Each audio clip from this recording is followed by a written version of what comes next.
This conference will now be recorded.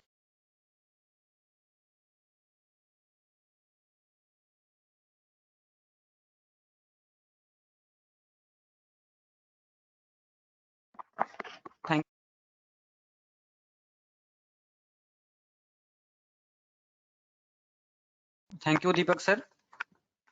सबसे पहले तो आप सभी को गुड आफ्टरनून। मेरा नाम अप्रतिम है और आज की इस प्रेजेंटेशन में हम देखने वाले हैं कि फाइनेंशियल ईयर क्लोज के टाइम पे या क्लोज करने से पहले हमें क्या क्या प्रोसेस फॉलो करने होंगे, जिसका आज पार्ट 1 है। नेक्स्ट वेडनेसडे को हम पार्ट 2 देखेंगे। तो पार्ट 1 में बेसिकली आज जो सिनारियो मैं बताने जा रहा हूँ, ये बेसिकली जो अकाउंटेंट्स हैं, जो टैक्स प्रैक्टिशनर्स हैं, ये उनके लिए प्रोसेस है। फाइनेंशियल ईयर चेंज करने से पहले कुछ एंट्रीज जो छुट्टी होती हैं या कुछ जो ऐसे एक्सपेंसेस होते हैं जो बचे होते हैं, उनको हम बल्क में किस तरीके से यूज करेंगे, या जो भी कुछ मॉडिफिकेशन करने होते हैं उसको हम बल्क में किस तरीके से करेंगे। तो बेसिकली आज हम उस पर ध्यान देने वाले हैं। और जो नेक्स्ट वेडनेसडे का हमारा वेबिनार होगा उसमें हम देखेंगे फाइनेंशियल ईयर चेंज करने से पहले क्या क्या प्रोसेस फॉलो करना है, बेसिकली बैकअप लेना या और भी जो प्रोसेस होंगे, कौन कौन सी ईयर एंड में क्लोजिंग एंट्रीज करेंगे हम, तो वो हम सेकेंड पार्ट पे उस पर डिस्कस करेंगे। तो आज जो हमारा है पार्ट बेसिकली सारा कुछ बल्क अपडेशन को लेकर के है कि बैलेंस शीट फाइनल करने से पहले या फिर फाइनेंशियल ईयर चेंज करने से पहले जो भी पेंडिंग एंट्रीज होती हैं उसमें किस तरीके की चेंजेस होंगे या बल्क में किस तरीके से उन सारे काम को किया जाता है, उसको लेकर डिस्कस करेंगे। तो मैं अपने प्रेजेंटेशन को शुरू करने से पहले आप लोगों से रिक्वेस्ट करूंगा, जो भी क्वेश्चन आपके हों आज के टॉपिक रिलेटेड, आप जो है कि प्रेजेंटेशन खत्म होने के बाद उसको पूछ सकते हैं, या फिर आप जो है चैट बॉक्स में अपने नेम को मेंशन कर सकते हैं, क्वेश्चन को वहीं पे पूछ सकते हैं। तो आज का जो हमारा पहला कंटेंट होगा bulk voucher creation oblique modification. तो इसको हम दो तरीके से डिस्कस करेंगे, विद इन बिजी कैसे करेंगे और एक्सेल के जरिए कैसे करेंगे। Statement of accounts. Statement of accounts क्या है, ये ये हम जो है कि आपको क्यों बता रहे हैं आज, और इसका क्या बेनिफिट होगा अगर आप इसको यूज करते हैं। तो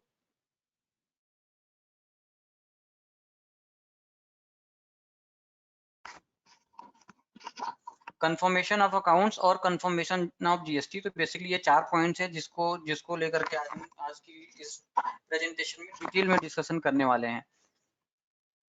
जैसा कि एज यूजुअल हम देखते हैं, जब भी कोई प्रेजेंटेशन स्टार्ट करते हैं तो उसके अंदर हमारा ऑनलाइन फीचर होता है, जो कि आज के डेट में डिमांडिंग फीचर है, और जो भी बिजनेस यूज कर रहे हैं उनको जो है कि रिक्वायरमेंट होती है। ई इनवाइस का फीचर है, बिजी में ऑटोमेटिक इंटीग्रेटेड है, कोई आपको अलग से एड ऑन लेने की जरूरत नहीं है। विद इन अ सेकेंड आप सेल बिल बनाते ही अपना ई इनवाइस जनरेट कर सकते हैं। ई वे बिल है, ये भी with in a second E way bill generate हो जाएगा जैसे ही इनवाइस अपना सेव करेंगे, या बल्क में भी आप अपने ई वे बिल को जनरेट कर सकते हैं। कोई अलग से एड ऑन नहीं है, आपको सिर्फ फीचर्स बिजी के अंदर ऑन करने हैं। जीएसटीआर रिकंसिलेशन, जो आपकी पोर्टल पे परचेज है और जो आपके बुक्स में परचेज है उसको रिकंसाइल करता है। ये आप जो है कि बल्क में सारी चीजें ऑटोमेटिक होती है काम, आपको अलग से कुछ करने की जरूरत नहीं होती है। इनकेस कोई लोग नए जुड़े हुए हैं आज हमारे साथ, तो आप जो है कि हमारा वेबिनार चैनल ज्वाइन कर सकते हैं, वहां पे इन सारी टॉपिक्स के वीडियोस अपलोडेड है, आप उसको देख करके डिटेल में डिस्कस कर सकते हैं। पार्टी जीएसटी नंबर चेक करने का प्रोविजन है, जिसमें जीएसटी रिटर्न फाइल करने के टाइम पे यूज में आता है। ये फीचर क्या करता है, जितने भी जीएसटी नंबर आपने अपने कंपनी के अंदर डाले हुए हैं पार्टियों के, वो ऑनलाइन चेक कर लेता है जीएसटी नंबर सही है या गलत है। डिजिटल सिग्नेचर का प्रोविजन अवेलेबल है, जैसे जैसे अब जो है कि इलेक्ट्रॉनिक मीडिया या इलेक्ट्रॉनिक चीजें ज्यादा फेमस हो रही हैं, सब कुछ जो है कि विद इन अ सेकेंड होना चाहिए। अब लोग जो है कि प्रिंट करके कुरियर करके इनवाइस नहीं देते हैं, अब लोग सीधे ईमेल के जरिए इनवाइस भेज देते हैं या व्हाट्सएप के जरिए इनवाइस भेज देते हैं। तो वहां पे अपने इनवाइस की ऑथेंटिसिटी बढ़ाने के लिए आप डिजिटल सिग्नेचर का भी यूज कर सकते हैं। मोबाइल ऐप का भी प्रोविजन बिजी में हमने प्रोवाइड किया, जिसके अंदर आप कुछ ट्रांजेक्शन फीड कर सकते हैं और वेरियस रिपोर्ट्स को देख सकते हैं। अदर फीचर्स में बिजी एजेंट है, बैकअप लेता है। ये आप जो है कि दिन में 3 बार ऑटोमेटिकली ये बैकअप ले लेगा और आपको नोटिफिकेशन भी प्रोवाइड कर देगा मेल पे या एप्लीकेशन के ऊपर कि आपके किस किस कंपनी का बैकअप हो गया है। तो जो भी नए लोग इसको देखना चाह रहे हैं, देख रहे हैं या सुन रहे हैं, तो उनसे बिल्कुल मेरी तरफ से रिकमेंडेशन है कि आप बिजी एजेंट का फीचर यूज करें, ताकि आपका जो है डेटा सेफ रहे। BNS एप्लीकेशन, इसका नाम है बिजनेस नोटिफिकेशन सर्विस एप्लीकेशन। छोटे शब्दों में मैं ये कहूँ आपको, ये बिजी का व्हाट्सएप एप्लीकेशन है। इसका काम क्या है, जो ओनर है उसको एक नोटिफिकेशन देना है, कोई भी सेल इनवाइस बन रही है, कोई भी रिसीट बन रही है, तो with in a second business owner के मोबाइल के ऊपर एक नोटिफिकेशन आ जाएगा विद PDF। फिर वो ओनर जो है कि उस इनवाइस को किसी को भी व्हाट्सएप के जरिए, मेल के जरिए शेयर कर सकता है। बिजी डेटा एक्सचेंज प्लेटफॉर्म, ये होलसेल और रिटेल के लिए यूज आता है ये फीचर। अगर होलसेलर भी बिजी यूज कर रहा है और रिटेलर भी बिजी यूज कर रहा है, तो होलसेलर ने जो सेल किया था वो रिटेलर का as a purchase automatically electronically data जो है कि बिजी के अंदर ट्रांसफर हो जाएगा, उसको सिर्फ वो देख करके सेव कर सकते हैं। जैसे 100-150 आइटम है तो उनको मैनुअल एंटर करने की जरूरत नहीं है। इनवाइस प्रिंटिंग फॉर्मेट, आप आपकी जो भी इनवाइस प्रिंट होती है, आप अपनी किसी भी लोकल लैंग्वेज में प्रिंट करा सकते हैं। QR कोड का फीचर इसके अंदर हमने दे दिया है, जिसके अंदर आप अपने इनवाइस के ऊपर पेमेंट डिटेल्स की QR कोड प्रिंट करा सकते हैं। अगर आपका कस्टमर इसको स्कैन करेगा तो डायरेक्टली आपके जो है कि बैंक अकाउंट में पैसे आ जाएंगे। अभी रिसेंटली जो है कि व्हाट्सएप का भी फीचर दिया गया है इसके अंदर। इसमें क्या होगा कि बेसिकली बिजी में जो व्हाट्सएप है, जिस तरीके से व्हाट्सएप का API फ्री में अवेलेबल है, तो लिमिटेड फीचर्स के साथ अवेलेबल है। आप इसको यूज कर सकते हैं और आप अपने हर एक इनवाइसेस को कस्टमर के व्हाट्सएप पे सेंड कर सकते हैं। इसके एडवांस फीचर्स, व्हाट्सएप का जो एडवांस फीचर्स होगा उसके लिए आपको अपनी API बाई करनी पड़ेगी। फ्री के साथ लिमिटेड यूज है, और अगर आप API बाई करते हैं तो सारा कुछ ऑटोमेटिक होगा, और अगर आप और व्हाट्सएप का फीचर बिजी में यूज करते हैं। अब हम अपने करंट पॉइंट पे आते हैं। तो सबसे पहला हमारा है बल्क वाउचर क्रिएशन। जैसा कि फाइनेंशियल ईयर जब हमारा क्लोज होने लगता है, जब हमारे अकाउंटेंट या जो CAs हैं वो क्या करते हैं, देखते हैं, तो कई चीजें होती है जो कि एंट्री करना मिसिंग होता है या हमें करना होता है।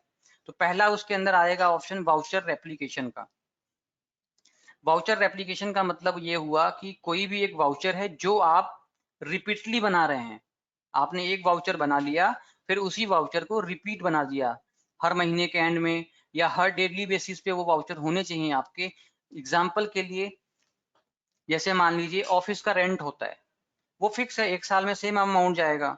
लेकिन अगर कोई बिजनेस ओनर अपना मंथली रेंट का जो एंट्री है वो नहीं किए हैं, तो अकाउंटेंट्स को क्या ऑप्शन होगा, उनको 12 एंट्रीज करनी पड़ सकती है। बट बिजी के अंदर एप्लीकेशन का ऑप्शन अवेलेबल है। इसको हम बिल्कुल प्रैक्टिकल और बिल्कुल आसान भाषा में समझेंगे कैसे यूज करेंगे। बिजी के अंदर क्या ऑप्शन अवेलेबल होगा, आप महीने की 1 महीने की एंट्री कर लीजिए, बाकी 11 महीने की एंट्री बिजी खुद कर देगा। तो जब हम वाउचर एप्लीकेशन को देखेंगे तो वहां पे तीन कंडीशन मिलेंगी, और उन तीनों कंडीशन को हम देखेंगे किस तरीके से यूज करना है। फिर बल्क रिसीट का, बल्क रिसीट का फीचर रिसेंटली इंट्रोड्यूस किया गया है, बिजी 21 के ही अंदर अवेलेबल आपको मिलेगा। इसमें क्या है कि जैसे अभी आज के बेसिस में मान लीजिए आपका जो है कि डेली बैंक से अमाउंट बैंक अकाउंट में ट्रांसफर होते रहते हैं, तो आपको क्या करना होता है कि जो अकाउंटेंट्स होते हैं वो क्या करते हैं, डेली बेसिस पे या महीने के एंड पे अपनी रिसीट की एंट्री बिजी के अंदर या किसी भी सॉफ्टवेयर के अंदर करते हैं। बिजी में हमने एक ऐसा स्क्रीन दे दिया है, जो भी पेंडिंग अमाउंट होगा वो दिख जाएगा, आप अमाउंट जो है कि डालते जाइए और सेव कर दीजिए। तो बल्क रिसीट किस तरीके से यूज करना है हम उसको भी देखेंगे। बल्क पेमेंट बिजी 18 ऑनवर्ड ये अवेलेबल था, आप लोग कई लोग यूज भी करते होंगे इसके अंदर। Bulk voucher creation modification with in busy, कई बार क्या होता है कि कोई ऐसे मान लीजिए नया बिजनेस ओनर होता है जो अब बिजी यूज करना है, अब कोई सॉफ्टवेयर यूज करना शुरू करते हैं। बाकी उनकी बुक्स पे नॉर्मल मैनुअल एंट्रीज वगैरह होती रहती हैं उनकी। तो जो नए अकाउंटेंट्स के पास वो चीजें आई, तो उनको क्या करना है कि भाई उनकी पुरानी जो बुक्स में एंट्री हुई है उसको उनको करना होगा, या कई चीजें एक्सेल में मिलेंगी, तो उसको हम देखेंगे कि बल्क में कैसे वाउचर क्रिएट कर सकते हैं, या फिर हमने वाउचर तो ऑलरेडी क्रिएट कर रखा है बट किसी भी XYZ रीजन से वो वाउचर में कुछ गलतियां हैं, तो उस गलती को किस तरीके से मॉडिफाई करके हम सही कर सकते हैं। फिर bulk voucher creation modification from Excel. तो बल्क वाउचर क्रिएशन में ये सारे टॉपिक्स को आज हम प्रैक्टिकल मोड में देखेंगे किस तरीके से हमें इसको यूज करना है। अब बल्क वाउचर क्रिएशन का फीचर यूज करेंगे तो हमें एज अ कस्टमर या एज प्रैक्टिशनर हमें क्या बेनिफिट मिलने वाला है, तो हम उसको देखेंगे।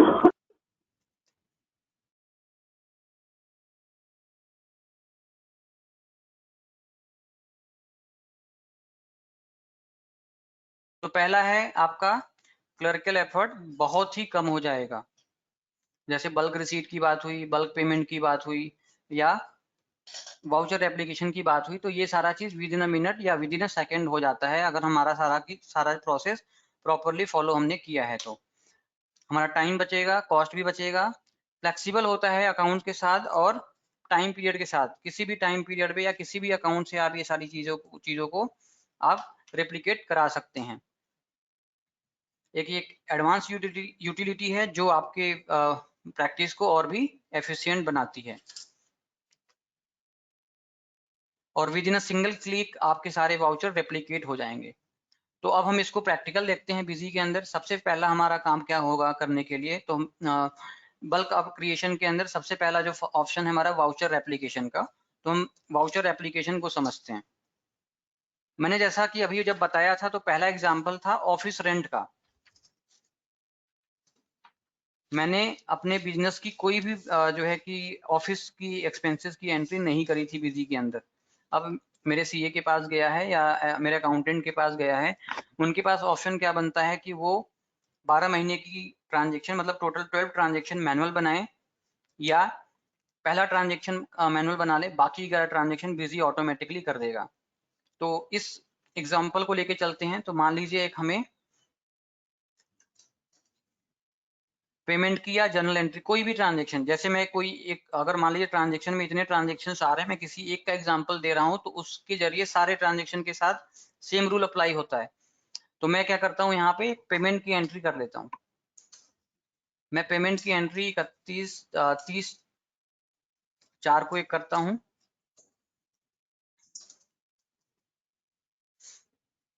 ऑफिस रेंट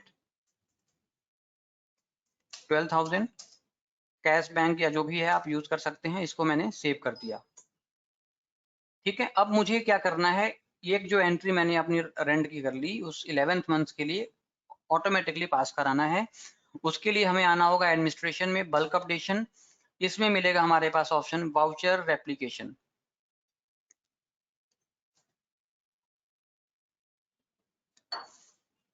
इसमें मिलेगा हमारे पास single voucher for different account, single voucher in different dates, all voucher in a particular date.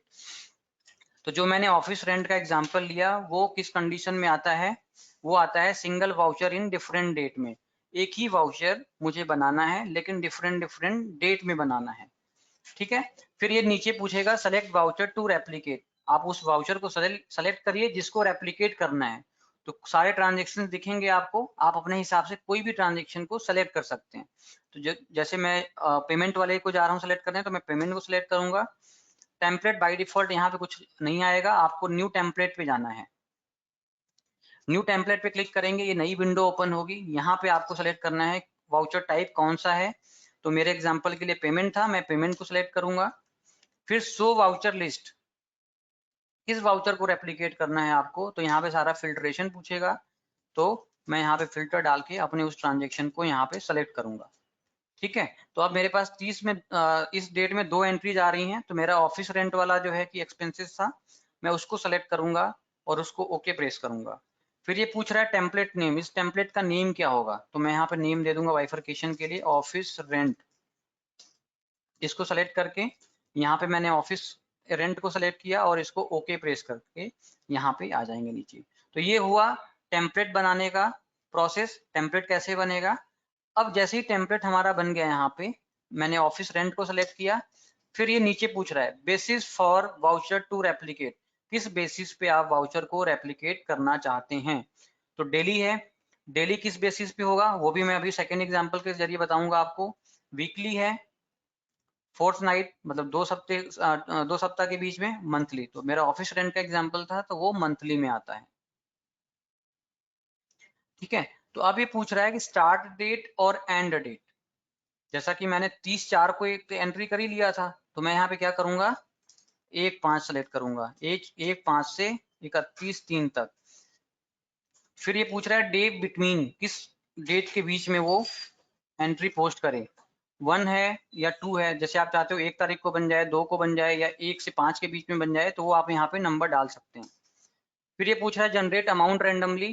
तो यहाँ पे मुझे अभी ये ऑप्शन सेलेक्ट नहीं करना है कि क्योंकि ऑफिस रेंट जो है ऑफिस रेंट जो है फिक्स होगा, इसलिए मुझे इन सारे ऑप्शन को चूज नहीं करना है। और लिस्ट ऑफ हॉलीडेज, आप यहाँ पे अपने जितने भी नॉन वर्किंग डेज होती है आप डिफाइन कर देंगे। तो जिस दिन छुट्टी होगी उस दिन में कोई भी वाउचर आपका पोस्ट नहीं होगा। ठीक है, मैंने इसको मंथ लेकर के यहाँ पे रेप्लिकेट बटन प्रेस कर दूंगा, तो क्या होगा कि ये 11 ट्रांजेक्शन ऑफिस रेंट के बिजी ऑटोमेटिकली पोस्ट कर देगा। ठीक है, यहाँ पर एप्लीकेशन डन हो गया। अगर मैं अब ऑफिस रेंट का लेजर ओपन करता हूँ तो आप देखेंगे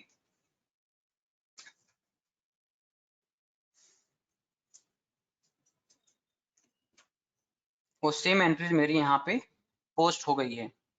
तो ये ऑप्शन होता है ऐसे एक्सपेंसेस को लेकर के जो आपका फिक्स था, आपने एंट्री नहीं करी थी, वो हमेशा 12 महीने में होनी चाहिए, तो आप इसको यूज कर सकते हैं। दूसरा एक्सपेंसेस, दूसरा टाइप का एग्जांपल क्या हुआ, एक एग्जांपल तो ये होता है कि डेली एक्सपेंसेस ऑफिस को रन करने के लिए जो डेली एक्सपेंसेस होते हैं, जैसे चाय के और भी कुछ XYZ रीजन के, जो आपका मान लीजिए डेली 500 रुपए का या डेली 250 रुपए का खर्च होता ही होता है। आपके पास क्या ऑप्शन है, आप यहाँ पे एक अगेन ट्रांजेक्शन पेमेंट की पास कर लीजिए। मैं इसको 1/4 को कर लेता हूँ। ऑफिस डेली एक्सपेंसेस, जो भी आपको अमाउंट डालना है यहाँ पे डाल दीजिए और इसको आप सेव कर लीजिए। फिर बल्क अपडेशन में हम आएंगे, voucher application, single voucher in different dates, voucher type, payment. अब टेम्पलेट क्या लेना है, तो फिर से हम अगेन न्यू टेम्पलेट बनाएंगे। पेमेंट को सिलेक्ट कर लिया, शो वाउचर लिस्ट, 1/4 की पेमेंट की एंट्री थी, मैं 1/4 को सिलेक्ट करके अपने ट्रांजेक्शन को फिल्टर कर लिया। जो भी मेरी यहाँ पे उस दिन में इतनी ट्रांजेक्शन हुई हैं, तो आप कोई भी एक अपनी उस ट्रांजेक्शन को सिलेक्ट कर सकते हैं। इसको ओके कर लिया। इस टेम्पलेट का क्या नाम होगा, तो यहाँ पे हम दे देंगे डेली एक्सपेंसेस, या आप अपने नोन से जो भी है आप उसको बना सकते हैं। फिर यहाँ पे डेली एक्सपेंस को सेलेक्ट करके ओके करना है, आपका वो टेम्पलेट बन जाएगा। आप टेम्पलेट को सिलेक्ट करिए। फिर ये पूछ रहा है basis for voucher to replicate daily, तो अब मेरा जो डेली एक्सपेंसेस था वो क्या होगा, डेली एंट्री होगी इसकी। तो इसको मैंने सेलेक्ट कर लिया, 1/4/2020 से मान लीजिए मैं 15 दिन के लिए कर रहा हूँ, ज्यादा करूंगा तो टाइम लगेगा। फिर यहाँ पे ये पूछता है जनरेट अमाउंट रैंडमली। जरूरी तो नहीं है कि जैसे 1 तारीख को 500 खर्च हुआ तो 2 को भी 500 हो सकता है, 550 हो जाए, हो सकता है 450 हो जाए। तो हम इस ऑप्शन को यूज कर सकते हैं, जनरेट अमाउंट रैंडमली। ये सारा प्रोसेस जो मैं बता रहा हूँ वो ईयर एंड पे ही होता है। अब इसने पूछ लिया रेंज, किस रेंज में ये अमाउंट को इस तरीके से बनाए, तो आप यहाँ डाल सकते हैं 450 टू 650। ये क्या करेगा, अपने हिसाब से 450 से लेके 650 के बीच में एक एंट्री पोस्ट कर देगा। दूसरा, ये तो रेंज हो गया, एक होता है टोटल अमाउंट। इन दोनों का बता देता हूँ आपको। जैसे मैंने बताया कि मेरी पूरे साल में ऑफिस का एक्सपेंसेस हुआ होगा मान लीजिए 25,000 रुपए। तो मैंने यहाँ पे ऊपर 15 दिन लिया है, तो मान लेते हैं कि 3,000 मेरा हुआ होगा। तो अब ये क्या करेगा,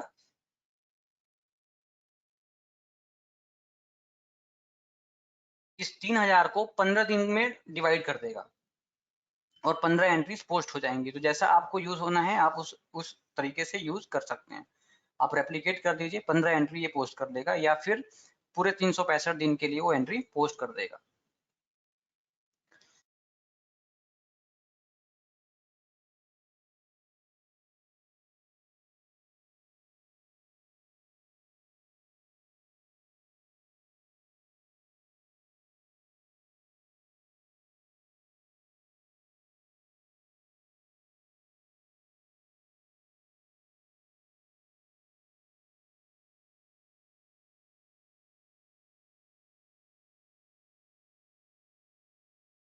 आप ये देखेंगे तो उसको उसने उस 3,000 रुपए के अमाउंट को यहाँ पे वो डिवाइड कर देगा, क्योंकि इसमें पहले से कुछ एंट्रीज थी इसलिए नीचे 3,000 का अमाउंट मैच नहीं हुआ है।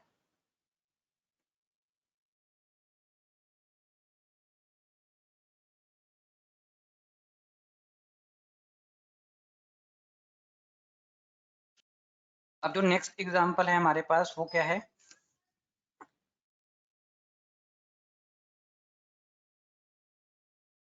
ऐसे ट्रांजेक्शन जो बेसिकली रेंटल इनकम होता है। एग्जाम्पल के लिए अगर बात की जाए तो जो केबल टीवी वाले होते हैं उनका क्या है कि महीने का अमाउंट फिक्स है हर एक पार्टी से। बेसिकली एक बार मैं आपको सेल बिल का रिप्लिकेट करा के दिखा देता हूँ विथ डिफरेंट पार्टीज। ये बेसिकली उन केस में यूज में आता है जिसके अंदर जो अमाउंट है हर एक पार्टी से सेम अमाउंट को लिया जाता है।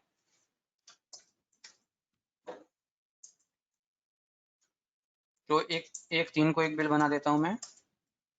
ES एंटरप्राइजेस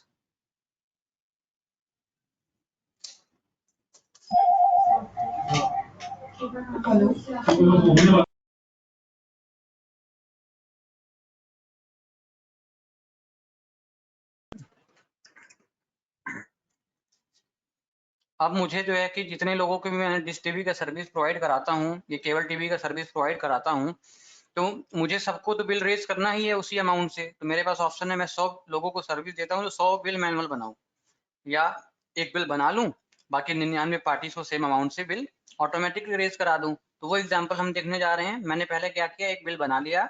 दूसरे बिल को आप क्या करेंगे, बल्क अपडेशन में आकर के अगेन वाउचर एप्लीकेशन में यहाँ पे यूज करेंगे single voucher for different accounts. Voucher type में सेल्स ले लिया, यहाँ पे टेम्पलेट बाय डिफॉल्ट बना हुआ है, मैं बता देता हूँ कैसे बनेगा। न्यू टेम्पलेट पे अगेन जाना है, वाउचर टाइप में सेल्स, शो वाउचर लिस्ट।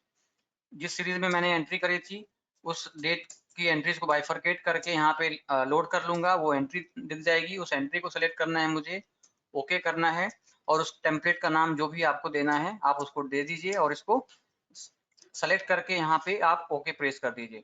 अब ये क्या होगा कि उसको सेलेक्ट करने के बाद ये पूछ रहा है किस डेट में इस वाउचर को बनाना है। ठीक है, जैसे हमने single voucher for different accounts लेंगे तो उस वाउचर को आप स्पेसिफिक एक ही डेट में डिफरेंट पार्टीज के साथ बना सकते हैं। जो मैंने एग्जांपल दिया था केबल टीवी का, वही होगा। अगर उनको बिल बनाना है 1 तारीख को तो वो 1 तारीख को ही बनाएंगे। फिर यहाँ पे आप सेलेक्ट करेंगे select accounts for which accounts to be generated, all account group आप सेलेक्ट कर सकते हैं। या फिर कई बार होता है लोगों का कि मान लीजिए कोई 1 तारीख से कनेक्शन लेता है तो उसका नेक्स्ट 1 को बनेगा, कोई लोग 10 से लेता है तो 10 के बाद बनेगा। तो आप अपने अकाउंट ग्रुप में ग्रुपिंग कर सकते हैं। मैं यहाँ पे सेलेक्ट कर लिया, मैं सबको नहीं सेलेक्ट करूंगा, 5-6 लोगों को ऐसे सेलेक्ट करके ओके कर दिया। ठीक है, अब ये पूछ रहा है नीचे नंबर ऑफ कॉपीज कितने बनाने हैं, तो बाय डिफॉल्ट 1 है। लिस्ट ऑफ हॉलीडेज का सेम है, आप यहाँ पे रिप्लिकेट कर दीजिए। बिजी क्या करेगा, अब एक वाउचर को पकड़ करके बाकी पार्टीज में उसने एंट्रीज कर दी। अब आप ट्रांजेक्शन में आप देखेंगे यहाँ पे, तो उस डेट को आप देखें अगर, तो डिफरेंट पार्टीज के नेम पर यहाँ पे आपकी बिल जनरेट हो जाएगी।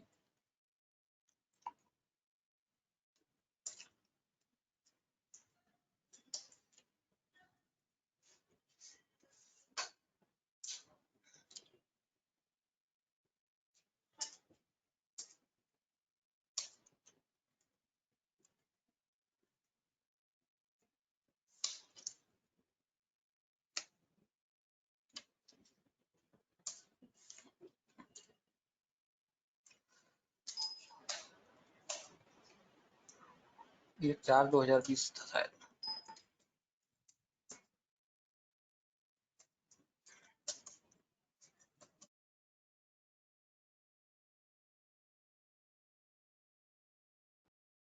वहां पे जो डेट मैंने सेलेक्ट किया था उस डेट को इसने इतने बिल बना दिए। तो ये इसका बेनिफिट होता है पर्टिकुलर इस बिजनेसेस के लिए जो इस तरीके की रेंटल सर्विस, रेंटल अमाउंट या रेंटल बिल जो है कि देते हैं कस्टमर्स के लिए। तो यहाँ से हमारा ये ऑप्शन यूज हो जाता है। फिर अब हम अपने नेक्स्ट पॉइंट पे चलते हैं जो था हमारा बल्क रिसीट के अंदर। तो आप इसको जो है कि अपने डेली बेसिस पे भी यूज कर सकते हैं बैंक अकाउंट की एंट्रीज करने के लिए, या फिर आखिरी में भी यूज कर सकते हैं। तो इसमें आपको आना है एडमिनिस्ट्रेशन में, बल्क अपडेशन, यहाँ पे ऑप्शन मिलेगा आपको बल्क रिसीट का। आपको फिर इसको सेलेक्ट करना है। ऊपर पूछेगा load pending amount on the basis of amount receivable और या बिल्स रिसीवेबल। मैं आशा करता हूं कि अमाउंट रिसीवेबल और बिल्स रिसीवेबल का मतलब आप लोगों को पता होगा। अगर नहीं है आइडिया तो कोई बात नहीं, मैं बता देता हूं। जब आप कोई भी बिल सेव करते हैं, जब आप कोई भी बिल सेव करते हैं तो वहां पे एक सेपरेट विंडो पॉपअप होती है जिसको हम बोलते हैं बिल बाय बिल डिटेल्स। तो इस कंपनी में बिल बाय बिल डिटेल्स का फीचर यूज नहीं हुआ है, तो वहां पे बेसिकली यहाँ पे जाते हैं ना, जहाँ पे आउटस्टैंडिंग एनालिसिस में आते हैं तो एक आता है बिल्स रिसीवेबल, एक आता है अमाउंट रिसीवेबल। तो बिल रिसीवेबल में बिल बाय बिल डिटेल्स की जो विंडो पॉपअप होती है वहां से वैल्यूज आती हैं, और अमाउंट रिसीवेबल में आपकी लेजर के बेसिस पे वैल्यूज आती हैं। तो जो बिल्स रिसीवेबल की रिपोर्ट देखते हैं वो बिल्स रिसीवेबल वाले ऑप्शन को सेलेक्ट करेंगे। जो bill bye bill feature use नहीं करते हैं, प्रॉपरली मेंटेन नहीं करते हैं, वो अमाउंट रिसीवेबल वाले ऑप्शन को यहाँ पे यूज करेंगे। तो बल्क रिसीट में हम यहाँ पर आए, अमाउंट रिसीवेबल, और एक यहाँ पे पूछता राइट साइड में एंटर पार्टी डेटा मैनुअली। मैं दोनों को एग्जांपल के साथ बता दूंगा क्या डिफरेंस है। जैसे मैंने बिल स्टेटस लिया 1/3/2021, 1/3/2021 की जिसकी भी पार्टी से पैसे रिसीव होने हैं वो अपने आप इस स्क्रीन पे लोड हो जाए। आगे पूछता है ऑल देखना है, ग्रुप देखना है, सेलेक्टेड देखना है, तो आप अपने मर्जी के हिसाब से कोई भी ऑप्शन को सेलेक्ट कर सकते हैं। इसको प्रेस करेंगे और डाउन एरो करेंगे तो आप आ जाएंगे नीचे। नीचे जैसे ही आए तो बाय डिफॉल्ट जितनी भी जिन भी पार्टियों से पैसे रिसीव होने थे वो पार्टियां लोड हो गई, और उनके जो पेंडिंग अमाउंट थे वो यहाँ पे अपने आप लोड हो गए। फिर वाउचर टाइप में ये पूछेगा आप जनरल में सेव करना चाहते हैं या रिसीट में करना चाहते हैं, तो आपकी चॉइस है। आप रिसीट पे सेलेक्ट करिए किस सीरीज में करना है और किस डेट को एंट्री करना है आपको। बिल स्टेटस और रिसीट डेट डिफरेंट हो सकता है, तो मैंने बोला 1/3 को मुझे एंट्री करना है। किस में रिसीव करना है, कैश में करना है या बैंक में करना है, तो हम इसको बैंक सेलेक्ट कर लेते हैं। अब इसमें देखिए क्या होता है, इस विंडो में आप ये भी यूज कर सकते हैं, जैसे डेली बेसिस पे बैंक में पैसे आए तो आप जो है कि यहीं पर आप सारा चीज देख करके एक ही स्क्रीन से एंट्री कर सकते हैं। आपको अलग अलग रिसीट की वाउचर एंटर करने की जरूरत नहीं है। ठीक है। अब इसमें पूछता है डिस्काउंट देना है क्या किसी को। अगर आप यहाँ पे डिस्काउंट डाल देंगे बाय डिफॉल्ट जो भी वैल्यू, तो यहाँ पे जो डिस्काउंट अमाउंट है ऑटो कैलकुलेट होकर के यहाँ पे वैल्यूज आ जाएंगी। जनरली डिस्काउंट लोग नहीं देते हैं रिसीट पे, तो मैं यहाँ पे मान के चलता हूँ कि 0 है। डिस्काउंट अकाउंट है तो आप डिस्काउंट भी डिफाइन कर सकते हैं। ठीक है। अब मैंने देखा अपने बैंक स्टेटमेंट में, मुझे पता चला इन्होंने पेमेंट कर दी पूरी। बाय डिफॉल्ट तो आ रही है यहाँ पे 500 सेव कर देंगे, या 500 इन्होंने पेमेंट नहीं करी, 350 करी, 350 कर दिया। ठीक है। फिर जैसे अब मान लीजिए इस पार्टी का अमाउंट है 151995, हो सकता है कि वो पूरा राउंड ऑफ अमाउंट में पे करें, 95 ना करें, 90 कर दें। तो आप क्या कर सकते हैं 151990 या जो भी अमाउंट उन्होंने पे किया, यहाँ पे क्लियर फुल का ऑप्शन है। अगर आप इसको यस कर देते हैं तो ये क्या करेगा, उस 5 रुपए को डिस्काउंट अमाउंट के अंदर डाल देगा, तो यहीं से आपका लेजर क्लियर हो जाएगा। ठीक है। बाकी किसी ने पेमेंट नहीं करी तो आप इसको 0 कर सकते हैं।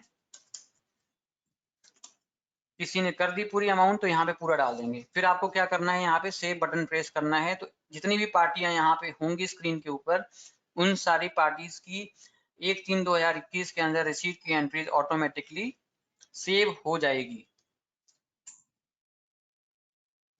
तो ये फीचर को आप वो भी यूज कर सकते हैं जो बैंक रिसीट की एंट्री डेली बेसिस पे एंटर करते हैं। तो इसने क्या किया, 10 पार्टियों की एंट्री कर दी, क्योंकि 3 पार्टियों में मैंने 0 अमाउंट कर दिया था। अगर आप रिसीट देखें यहाँ पे,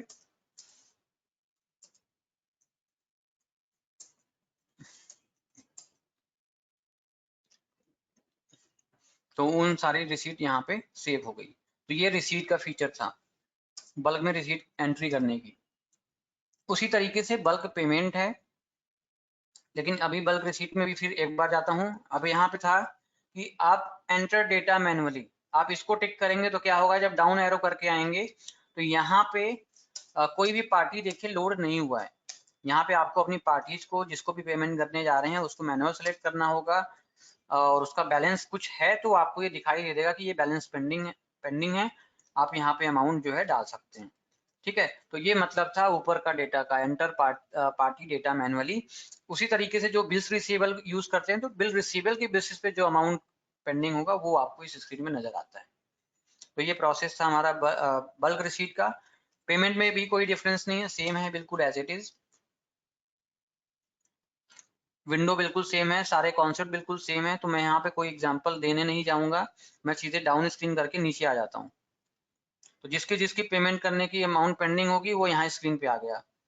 अब अगेन है वाउचर टाइप पेमेंट। क्या आप बैंक से पेमेंट करना चाहते हैं? आपने बैंक पेमेंट ले लिया और बता दिया कि कई लोग चेक से भी इशू करते हैं पेमेंट। तो जैसे आपने वाउचर नंबर, चेक नंबर डाल दिया कि मेरा 1001 नंबर, तो क्या करेगा, आप देखें शॉर्ट नरेशन में बाकी के नीचे लोगों के अंदर भी शॉर्ट नरेशन में वो अमाउंट डाल दिया, वो चेक नंबर डाल दिया। तो यहाँ से आप जो है कि सबकी पेमेंट की एंट्री बल्क में करके अपनी चेक प्रिंटिंग भी निकाल सकते हैं। बाकी सेम चीज है डिस्काउंट का और उसको सेव करने का। जितनी भी पार्टियां होंगी यहाँ पे उतनी पेमेंट की सेपरेट सेपरेट एंट्री आपकी सेव हो जाएगी।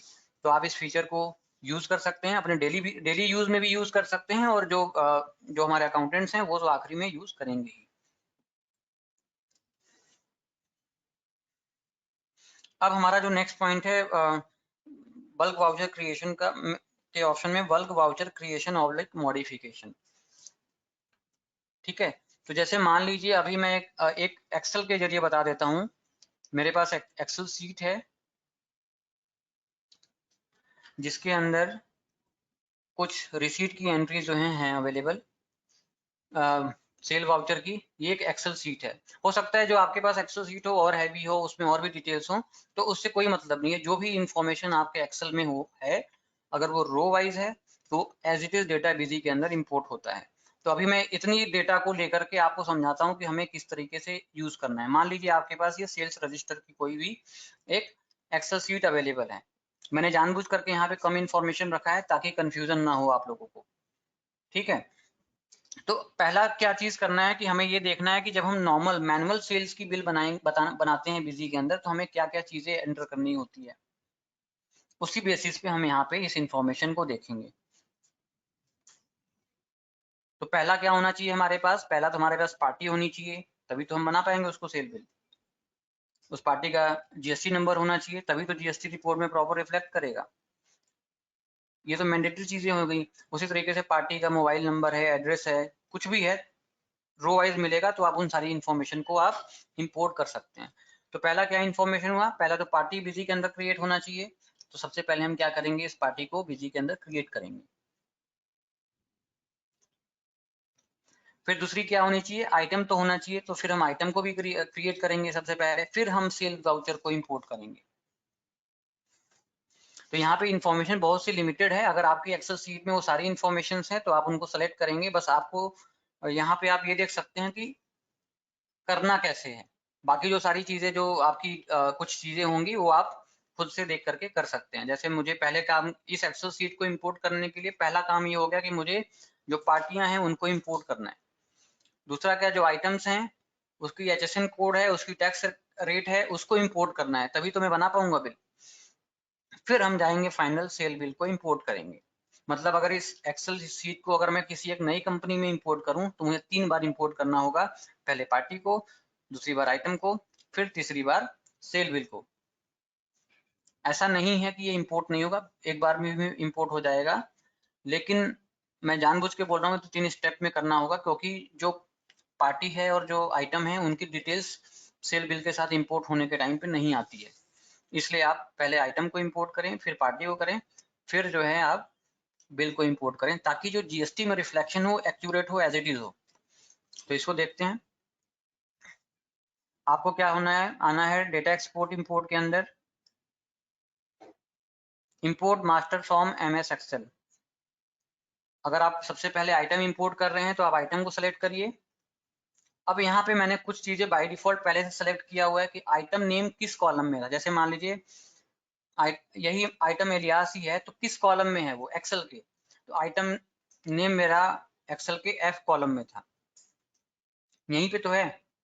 तो कुछ नहीं करना है कि आइटम नेम कहाँ पे है, यहाँ पे सारी फील्ड्स जो होंगी आपकी बिजी के अंदर मिल जाएंगी। यहाँ पे सारी फील्ड्स, आपको बस ध्यान देना है कि कौन से फील्ड सेलेक्ट करना है मुझे और वो किस एक्सेल के कॉलम में है। अगर आप सही फील्ड सेलेक्ट करेंगे तो आपका data as it is import होगा। अगर कोई गलत फील्ड ले लेंगे तो उसमें प्रॉब्लम आती है। तो इसको जैसे जैसे प्रैक्टिस करेंगे आप, फील्ड अपने आप, वैसे नेम बिल्कुल एज इट इज होता है जिस नेम से होना चाहिए। फिर इस एक्सेल सीट में दूसरी क्या इन्फॉर्मेशन है इस आइटम को लेकर के, तो उसका HSN कोड है। तो हमने क्या किया, हमने बता दिया HSN कोड G कॉलम में है, टेक्स्ट कैटेगरी नेम और आइटम का मेन यूनिट मैंने वो बता दिया। अब जैसे मान लीजिए इस आइटम में अगर आपको डिफॉल्ट में, जैसे बिजी के अंदर अगर मैं कोई एक आइटम क्रिएट करूं तो क्या क्या चीज जरूरत होती है, नेम है, आइटम का प्रिंट नेम होता है, बाय डिफॉल्ट ग्रुप आता है, ये सारी चीजें जरूरी होती हैं तभी तो सेव होगा। पीस होता है, ओपनिंग स्टॉक होता है, टेक्स्ट कैटेगरी होता है, HSN कोड होता है, उसकी सेल प्राइस होती है, वो सारी चीजें। अगर आपको इन सारी चीजों को इंपोर्ट करना है तो आपको क्या करना है, जितनी भी फील्ड्स यहाँ पे अवेलेबल हैं उनको आप, जैसे मान लीजिए आप आइटम MRP को भी इंपोर्ट करना चाहते हो तो आप आइटम MRP सिलेक्ट करिए, एक्सेल के किस कॉलम में है आप बताइए कि आइटम MRP मान लीजिए यहाँ पे है, मैंने यहाँ पे बता दिया। तो आपको क्या करना है, MRP M कॉलम में है और सीधे सिर्फ आपको फिर इंपोर्ट करना है। अब आपकी कई बार होती है कुछ आइटम्स का जो ग्रुप है वो अलग हो सकता है, तो आप ग्रुप को भी यहीं पे रख सकते हैं, या फिर अगर आपको ग्रुप वाइज बाइफरकेट नहीं करना है, क्योंकि एज अकाउंटेंट मुझे ग्रुपिंग वगैरह से मतलब तो नहीं है, मैं सीधे एक ग्रुप में इंपोर्ट करके डेटा सेव कर दूंगा। तो आप यहाँ भी बता सकते हैं कि बाय डिफॉल्ट एक इस ग्रुप के अंदर इंपोर्ट हो। फिर आपको क्या करना है कि एक्सेल सीट आपकी कहाँ पे सेव है, तो एक्सेल सीट हमारी सेव है जिस भी लोकेशन पे सेव है उस लोकेशन पे चले जाएंगे। यहाँ पे एक्सेल सीट का पाथ दे दिया, जहाँ पे भी सेव है उसको सेलेक्ट कर लिया, और फिर कौन सी सीट में है, सीट 1 सीट 2, ऐसे नया सीट बनाया तो सीट 3, तो ये हम बिजी में बताएंगे कि ये सीट 1 के अंदर है। स्टार्टिंग रो और एंडिंग रो, तो कौन से रो से स्टार्ट है, तो 2 नंबर रो से डिटेल्स स्टार्ट है, तो हमने 2 नंबर रो ले लिया, और एंड किस तक है, तो ये 14 तक है, या आप 0 भी छोड़ सकते हैं। तो एंड रो आप 14 कर दें या 0 छोड़ दें, कोई इस पे कोई पाबंदी नहीं है, आप कुछ भी कर सकते हैं। आप इंपोर्ट क्लिक करिए तो ऐड न्यू मास्टर पे क्लिक होगा तो नया मास्टर ऐड होगा। अगर मॉडिफाई एग्जिस्टिंग मास्टर पे करेंगे तो आपका वो मास्टर मॉडिफाई भी हो जाएगा। तो आप इंपोर्ट क्लिक कर देंगे तो ये आपका आइटम जो है इंपोर्ट हो जाएगा इसके अंदर।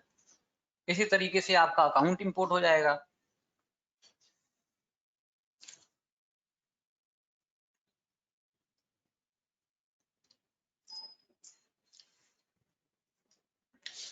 तो वो सारे आइटम इंपोर्ट हो गए, उसी तरीके से हम अकाउंट्स इंपोर्ट करेंगे।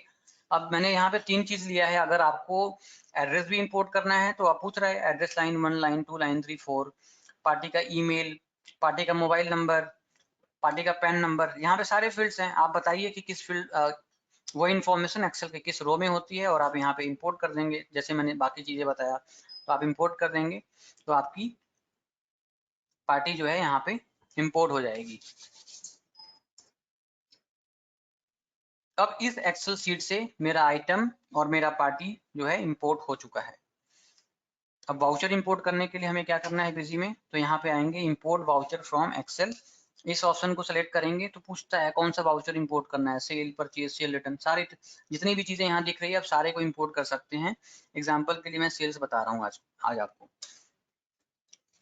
आपको कन्फिगर पे जाना है। बाय डिफॉल्ट यहाँ पे कुछ ड्रॉप डाउन में नहीं आएगा क्योंकि मैंने बना रखा है, इसे ड्रॉप डाउन में आ रहा है। आप कन्फिगर पे जाएंगे, सेल्स पे जाएंगे, एड न्यू फॉर्मेट करेंगे, फॉर्मेट का क्या नेम है, आप फॉर्मेट सेलेक्ट करिए कुछ भी, उसका नाम दे दीजिए अपने हिसाब से और इसको सेव कर दीजिए। ठीक है, सेव करने के बाद उस फॉर्मेट को सेलेक्ट करना है आपको। फिर यहाँ पे आप आएंगे कन्फिगर पे, कन्फिगर पे आएंगे तो ये चीजें मिल जाएंगी फिर सीधे आपको कि एक्सेल की किस कॉलम में चीजें हैं। तो जैसे जैसे आप इसको सीखेंगे वैसे वैसे और क्लियर होगा आपको।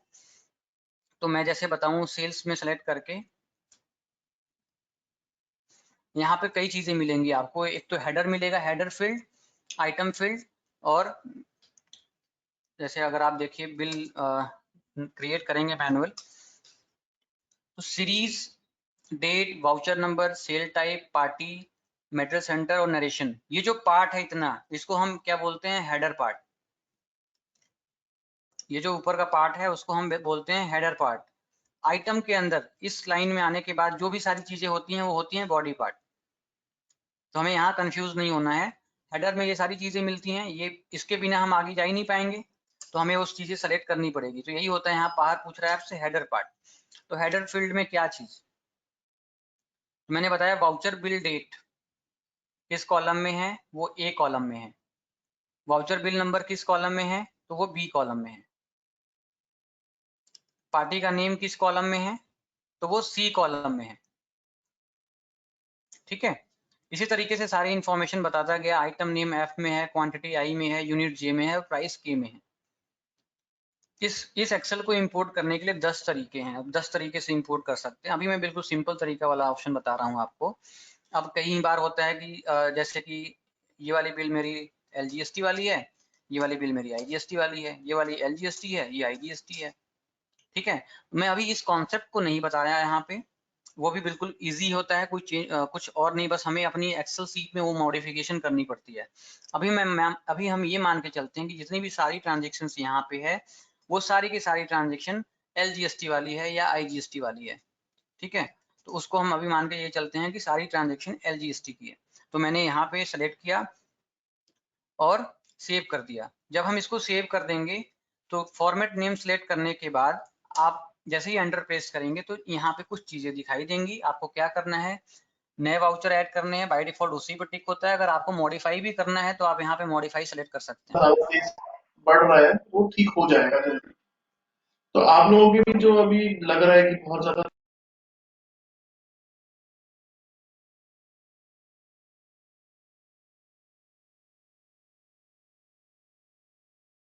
तो इतना मैं आपको बता सकता हूँ कि जितने जो मान ले डिटेल में नहीं दिख सकता इसको।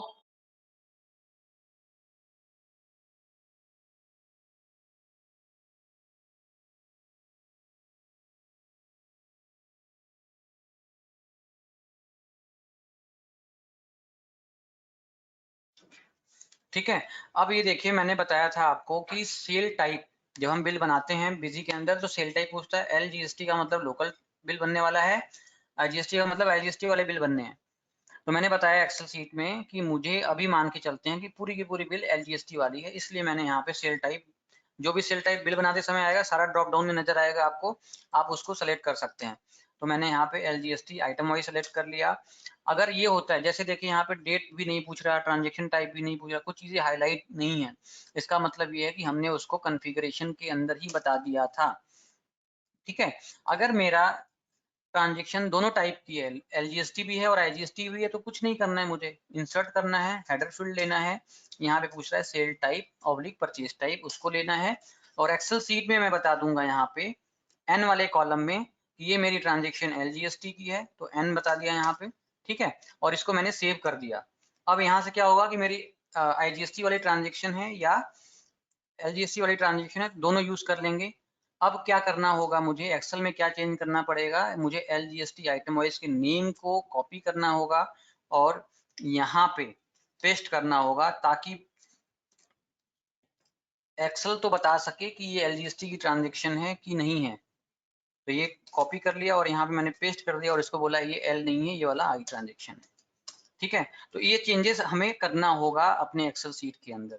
या फिर जो भी बाइफरकेशन आपने दिया, मान लीजिए एक्सेल सीट के अंदर कुछ मिल गया, IGST अमाउंट में आ रहा है फिगर, तो आप फॉर्मूले से ले आइए कुछ IGST अमाउंट में कोई वैल्यू, तो बाय डिफॉल्ट आई आ जाए। और आप LGST आइटम वाइज के नेम को बिजी के अंदर चेंज कर दो, आई कर दो आप, वो भी काम हो सकता है। तो ये बिल्कुल डिपेंड करने वाला है कि आप किस तरीके से जो है इसको इम्पोर्ट करेंगे, बिल्कुल वो मैटर करेगा। जैसे ही मैंने वो फील्ड बता दी अंदर, तो देखो आप सेल टाइप यहाँ से हट गया। फिर आता है यहाँ पे option create new master used in voucher. तो जैसे कि इस एक्सेल सीट में जितनी इंफॉर्मेशन थी, पार्टी और आइटम मैं इंपोर्ट कर लिया था, लेकिन मान लीजिए कई बार दोबारा एक्सेल सीट आएगी तो उसके अंदर कुछ ऐसी पार्टियां या आइटम हो सकती हैं जो बिजी में बाय डिफॉल्ट ना बना हो। तो मान लीजिए मेरा नाम है, मैं मेरी इसमें नहीं बना हुआ है।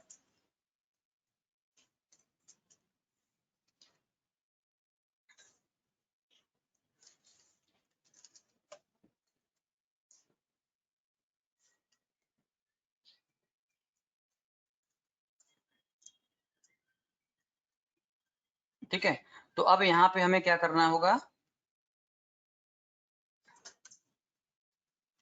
मैंने बता दिया कि ये पार्टी जो है वो बाय डिफॉल्ट बनी नहीं है, तो क्या कर लेंगे इसके अंदर, कर देंगे create new master used in voucher. लेकिन इसकी लिमिटेशन क्या हो गई, हम किस में सेव कर सकते हैं, किसी एक ग्रुप में। जरूरी नहीं है कि मेरी पार्टी सन्नी डेटर की हो, जरूरी नहीं हो वो आइटम जनरल ग्रुप की हो, जरूरी नहीं है कि वो आइटम 5% की हो, एक आइटम 5 की हो सकती है, एक 18 की हो सकती है। इसीलिए मैं बोला था आपको पहले कि आप पार्टी और आइटम पहले क्रिएट कर लें। जरूरी नहीं है वो HSN कोड एक ही हो, कोई भी HSN कोड हो सकते हैं। तो अभी क्या करने से क्या होगा कि जो नए मास्टर्स हैं वो तो बाय डिफॉल्ट बन जाएंगे, उसको हम बाद में मॉडिफाई कर सकते हैं। तो मैंने वो भी एग्जांपल आपको दे दिया। फिर बताया कि टैक्स रेट कहाँ से उठाए, जो मैंने आइटम मास्टर इंपोर्ट कर लिया वहीं से उठा ले। आइटम अमाउंट ऑटोमेटिक कैलकुलेट कर ले, टैक्स अमाउंट भी ऑटोमेटिक कैलकुलेट कर ले। मुझे एक्सेल सीट से सिर्फ क्या उठाना है, आइटम की क्वांटिटी और उसकी प्राइस। मुझे अमाउंट की जरूरत नहीं है क्योंकि मैं इसको ऑटो कैलकुलेट करवा लूंगा। ठीक है, तो मैंने ये सारा चीज बता दिया यहाँ पे। और इसको फिर वही चीज है, एक्सेल सीट डिफाइन करिए किस सीट से किस रो तक का है, और फिर आप इसको इंपोर्ट कर लीजिए। आप इंपोर्ट करेंगे तो वो सारी ट्रांजेक्शन्स आपकी इंपोर्ट हो जाएगी। कुछ ट्रांजेक्शन मुझे एरर देगा क्योंकि मैंने यहाँ पे देखिए LGST ये सारा नहीं बताया था यहाँ पे।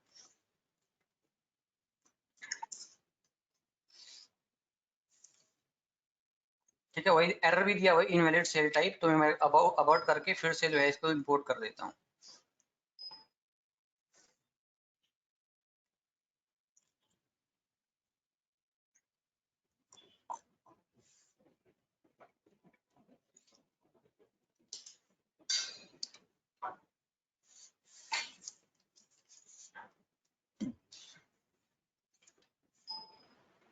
Thirteen voucher imported successfully. अगर मैं अब सेल की लिस्ट ओपन करूं, डेट देख लेता हूँ किस डेट का था ये, 1/3 से था।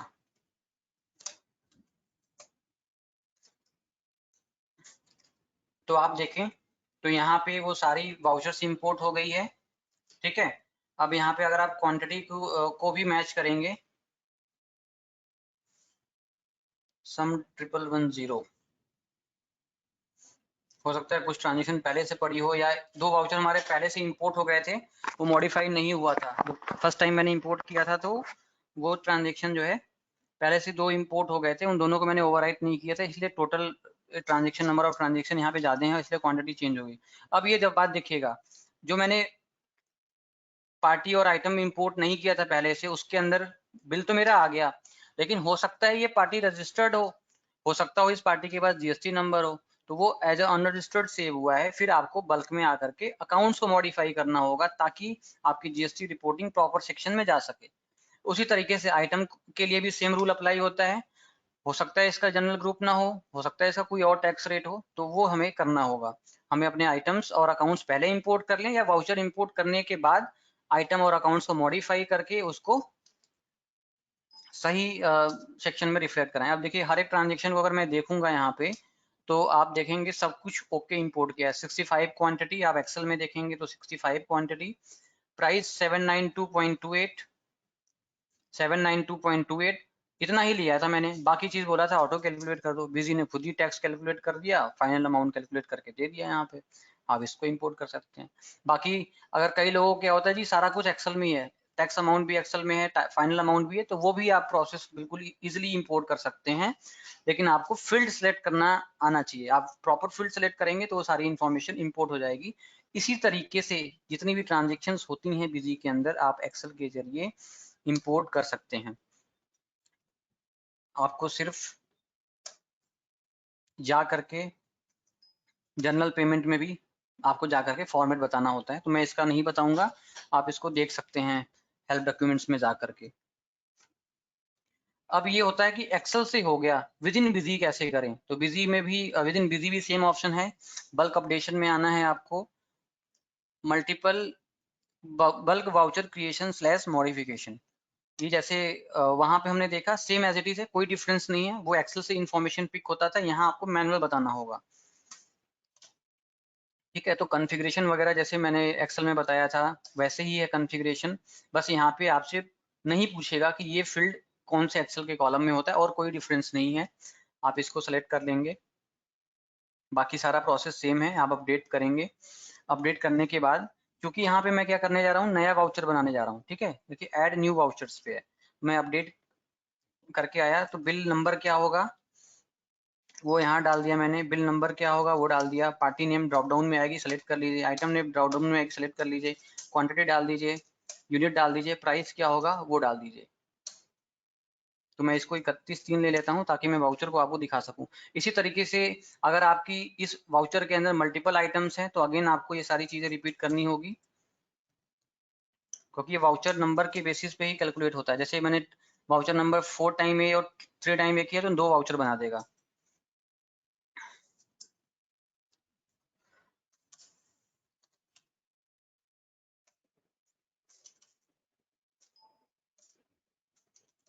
अब मैं इसको सेव करूंगा तो मेरा ये वाउचर सेव हो जाएगा। अब सबसे अच्छी बात इसमें ये है कि आप एक्सेल से भी कॉपी पेस्ट कर सकते हैं, बशर्ते यही एज इट इज डिटेल आपकी एक्सेल में होनी चाहिए। एक्सेल सीट में कैसे होनी चाहिए, जैसे मान लीजिए यही है, मैं इसी को कॉपी कर लेता हूँ। यही इंफॉर्मेशन एक्सेल सीट के अंदर मिलेगी मुझे, तो हम इसको डायरेक्टली यहीं से इंपोर्ट कर सकते हैं। आप एक्सेल में भी ये इन्फॉर्मेशन मैनेज किए हुए हैं ना, तो आप क्या करो, जैसे मैंने इसी को फिर से कॉपी कर लेता हूँ यही एक्सेल सीट में 5 लाइन। आप मान के चलिएगा कि डिफरेंट इन्फॉर्मेशन होगी।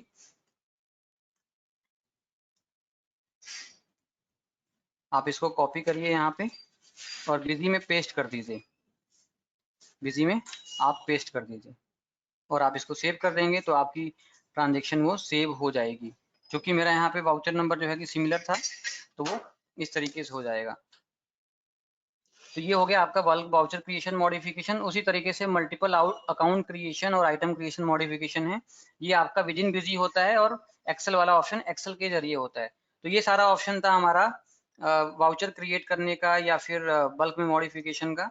अब हम चलते हैं अपने प्रेजेंटेशन के नेक्स्ट पॉइंट पे, जो है स्टेटमेंट्स। स्टेटमेंट्स के अंदर है स्टेटमेंट ऑफ अकाउंट्स।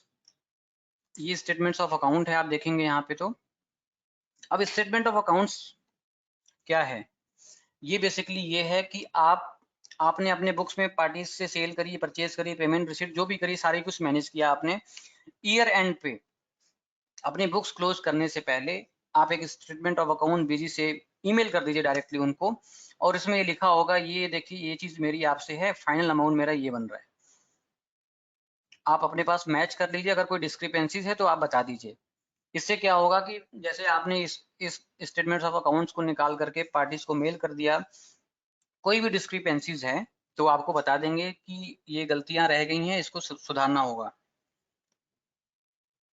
तो बैलेंस शीट ऑडिट होने से पहले ही वो सारी चीजें फॉलो हो जाती हैं। तो ऐसा तो नहीं है कि आप एक एक पार्टियों को मेल करते फिरेंगे। बिजी के अंदर क्या होगा, आप बल्क में अगर अपने हर एक पार्टीज के अंदर मेल आईडी डिफाइन किया हुआ है तो आप बल्क में उनको मेल कर दीजिए। बल्क में आप उनको आप व्हाट्सएप भी कर सकते हैं, उनके पास ये statement of account as a WhatsApp पहुंच जाएगा, एसएमएस भी पहुंच जाएगा। तो ये कैसे यूज करेंगे वो देख लेते हैं। बिजी के अंदर, बिजी में यूज करने के लिए आपको इस फीचर को क्या करना होगा, आपको आना होगा प्रिंट ईमेल एसएमएस के ऊपर। इसमें आपको मिलेगा ऑप्शन आउटस्टैंडिंग एनालिसिस का। आउटस्टैंडिंग एनालिसिस में आप एंटर प्रेस करेंगे तो यहाँ पे आएंगे आप स्टेटमेंट ऑफ अकाउंट्स। ठीक है, डिस्प्ले और प्रिंट ईमेल एसएमएस में कोई डिफरेंस नहीं होता, इन्हीं एडवांस चीजों का डिफरेंस होता है।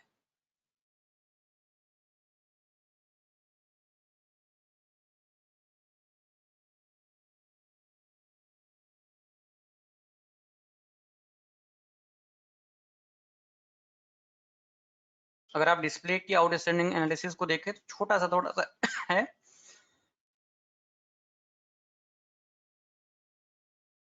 अगर आप प्रिंट ईमेल एसएमएस में देखें तो ये ऑप्शंस आपके बढ़ जाते हैं। Statement of account standard T format, आप इसको अपने पास देख सकते हैं, मैं स्टैंडर्ड बता देता हूँ। One account, group of account या सिलेक्टेड अकाउंट्स, मैं इस ग्रुप ऑफ अकाउंट्स लेता हूँ। Print covering letter with statement, इसको अभी यस करके दिखाऊंगा, फिर नो करके भी दिखा दूंगा आपको। किस ग्रुप का सेलेक्ट करना है तो मैंने डेटा सेलेक्ट कर लिया।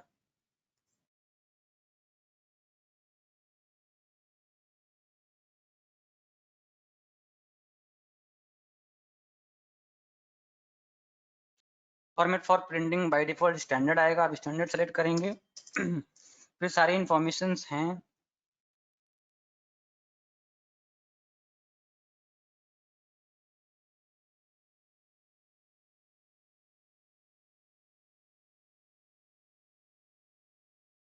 अगर आपको इन सब की रिक्वायरमेंट है तो आप यस करेंगे। फिर ये पूछता है क्या आपको आइटम्स प्रिंट करना है, तो यस करेंगे। उसके अंदर की कॉन्फ़िगरेशन जो है अगर आप अपनी रिक्वायरमेंट के हिसाब से इसको यस या नो कर सकते हैं। Print for accounts having balance more than, मैंने यहाँ 1 डाला है, आप अपने हिसाब से वैल्यूज को डाल सकते हैं। फिर आप इसको प्रीव्यू, एक्सपोर्ट या ईमेल या एसएमएस या BGBNS या प्रिंट, इतने ऑप्शंस हैं, आप यूज कर सकते हैं। अगर आप ईमेल यूज करेंगे तो पार्टीज को इंडिविजुअल मेल आईडी पे अपनी अपनी डिटेल्स चली जाएगी। मैं अभी यहाँ पे आपको प्रीव्यू करके दिखा देता हूँ।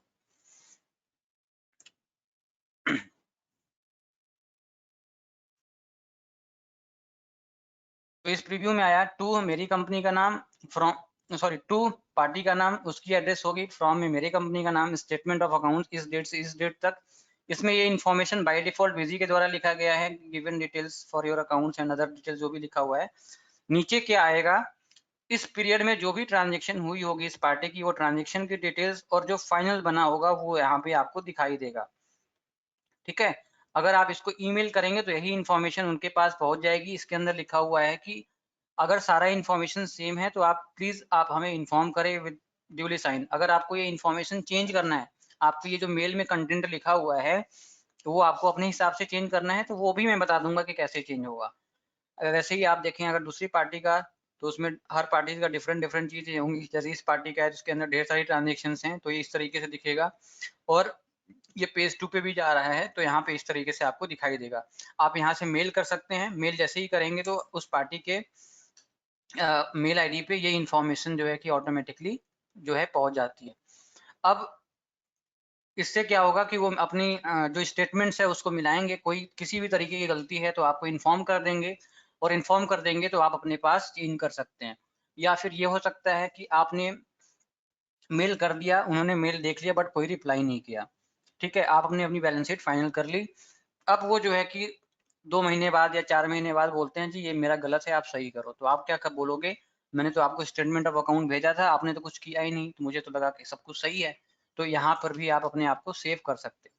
ठीक है, तो अब यहाँ पे जब मैंने किया था standard group of accounts print covering letter with statement account, जो मैंने वो लेटर लिखा हुआ था उसके लिए नो करेंगे आप तो क्या आएगा उसको भी आप देख लें। अगर आप प्रिंट आइटम डिटेल्स करेंगे तो उसको भी आप देख लें क्या आएगा। तो कवरिंग लेटर को नो करेंगे तो वो जो है, जो पैराग्राफ में डिटेल्स लिखी हुई थी वो प्रिंट नहीं होगी, बाकी सारी इंफॉर्मेशन आपकी एज इट इज रहेंगी।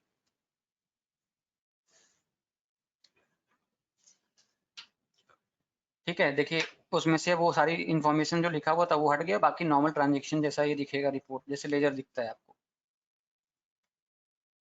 अब अगर आपको अपना वो स्टेटमेंट चेंज करना है तो कैसे करेंगे, आप आएंगे एडमिनिस्ट्रेशन में कॉन्फ़िगरेशन, उसके अंदर मिलेगा आपको लेटर टेक्स्ट कॉन्फ़िगरेशन।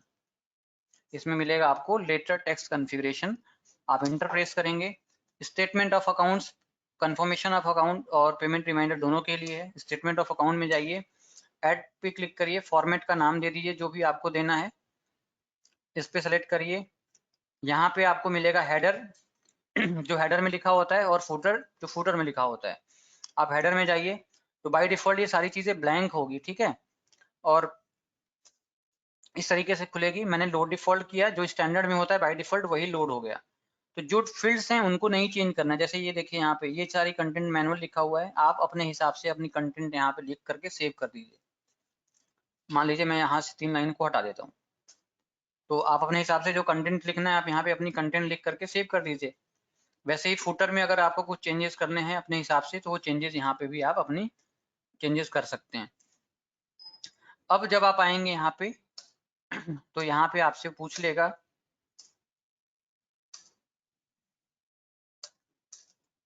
स्टैंडर्ड से या जो फॉर्मेट बनाया है आपने उस फॉर्मेट से, तो आप अपने फॉर्मेट को सिलेक्ट करेंगे और आप प्रीव्यू करेंगे तो उस फॉर्मेट में जो लिखा होगा वो यहाँ पे एज अ लेटर में प्रिंट होगा।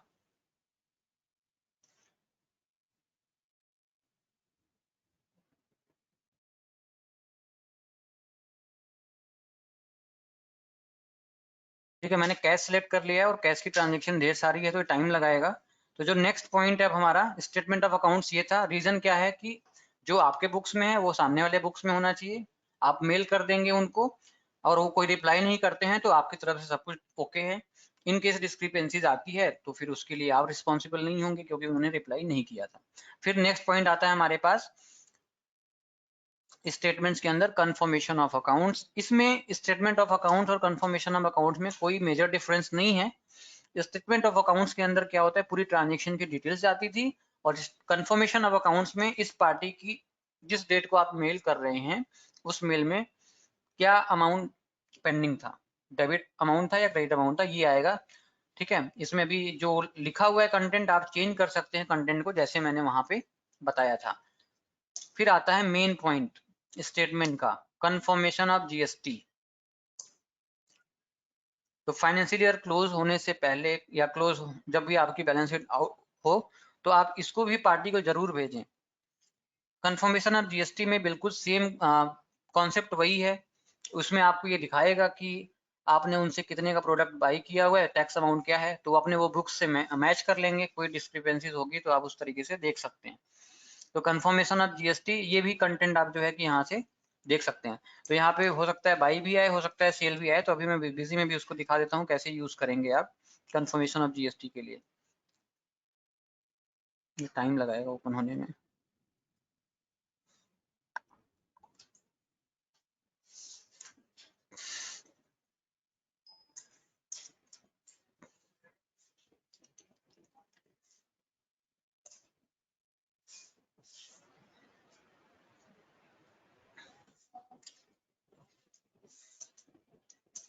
प्रिंट ईमेल एसएमएस में आ गए। आउटस्टैंडिंग एनालिसिस में कंफर्मेशन ऑफ अकाउंट बिल्कुल एज इट इज है, बस यहाँ पे आपकी ट्रांजेक्शन की जो डिटेल्स होती हैं वो नहीं आएगी, सिर्फ जो फाइनल अमाउंट होगा वो आपको यहाँ पे दिखाई देगा। आप इसको भी मेल कर सकते हैं। अगर आप डिजिटल सिग्नेचर का फीचर यूज करते हैं तो यहाँ पे जो ईमेल जाएगी वो डिजिटली साइन होकर के आपकी वो शीट जाएगी। फिर जो मैंने बताया आपको कंफर्मेशन ऑफ जीएसटी, वो कहाँ मिलेगा आपको, प्रिंट ईमेल एसएमएस में ही मिलेगा, जीएसटी रिपोर्ट के अंदर कंफर्मेशन ऑफ जीएसटी। ठीक है, डिस्प्ले में क्या डिफरेंस आएगा, जीएसटी रिपोर्ट को देखेंगे तो कंफर्मेशन ऑफ जीएसटी नहीं है, प्रिंट ईमेल एसएमएस में कंफर्मेशन ऑफ जीएसटी है। मंथली या क्वार्टरली डिपेंड की सामने वाली पार्टी क्या है, किस तरीके की है, आप उसको जो है आप सिलेक्ट कर सकते हैं। यहाँ पे ऑल पार्टी या सिंगल पार्टी, जिस भी पार्टी का यूज करना है कोई, मैं यहाँ पे कोई सिंगल पार्टी ले लेता हूँ।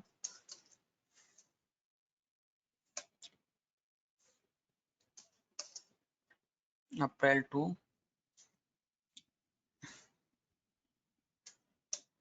मार्च। अभी पूछ रहा है transaction to be picked for sale purchase both, तो सेल के लिए एस, पी के लिए परचेज और बी के लिए बोथ, तो आप अपने हिसाब से ऑप्शन को यूज कर सकते हैं। तो यहाँ पे आपको ये कंफर्मेशन ऑफ जीएसटी में दिख जाएगा कि इस पार्टी से परचेज में ये हुआ है और सेल में ये हुआ है। आप मेल कर दीजिए, वो अपने डिटेल्स को मैच करके आपको रिवर्ट कर देंगे। अगर वो जो है कि 2 हफ्ते के भीतर मैच रिवर्ट नहीं करते हैं, इट मीन्स कि सब कुछ ओके एंड डन है। तो ये आज की इस प्रेजेंटेशन में हमारा जो टॉपिक था वो अब यहाँ पे खत्म होता है। आई होप कि बल्क अपडेशन को लेकर के जो भी इंफॉर्मेशन थी वो मैं प्रॉपरली आपको शेयर कर पाया। अब हम अपने नेक्स्ट सेशन की तरफ चलते हैं। अगर किसी को भी कोई भी क्वेश्चन आंसर या डाउट है आज के टॉपिक को लेकर के, तो आप 1 बाय 1 अपने नेम को चैट बॉक्स में लिख सकते हैं और उसको हम फिर आंसर करने की कोशिश करेंगे। तो over to Deepak sir. Thank you Pradeep ji, आपने बहुत ही अच्छा सेशन दिया और आई होप आप सभी लोगों को ये वेबिनार बहुत अच्छे से समझ में आया होगा, जो बेसिकली आज